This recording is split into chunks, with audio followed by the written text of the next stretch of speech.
ዩቲናስ ዛሬ እጅግ በጣም አድርገን እናመሰግንሻለን። ይህችን ታናሽ ብላቴና ደስታዋን እጥፍ ድርብ ስላደረግሽላት፣ ከቀኗ ላይ ቀን ስለጨመርሽላት፣ በልደቷ ሰዓት ላይ ደስታ በደስታ ስላደረግሻት።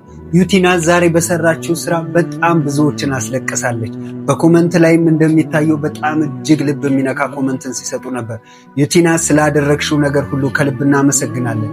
ይህችን ብላቴና በካንሰር ተማሚ ስትሆን የተለያዩ አርቲፊሻል አበባዎችን ትሰራለች። እባካችሁ አግዟት። በጣም ቪዲዮቿን ብታዩት እጅግ በጣም ልብን የምትነካ ሞራል የምትሰጥ እሷ ውስጥ ያለው ደስታ ሰው ላይ የሚጋባ እሷ ላይ ያለው ፈገግታ ወደኛ የሚጋባ በጣም የምታሳሳ ልጅ ናትና እንኳን ተወለድሽልኝ የኔ ውድ።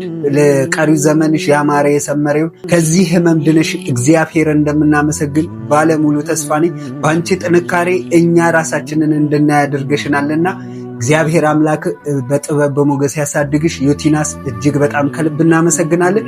ሌሎቻችሁም ታዋቂ ቲክቶከሮች እየሄዳችሁ ይህችን ልጅ ከጎንሽ ነን በሏት እባካችሁ። ደስታዋ የሚጋባ ነውና ሁላችሁም ተንከባከቧት እላለሁ። ቤቱን ላይክ ፎሎ ማድረግ አትርሱ። ሰናይ ቀን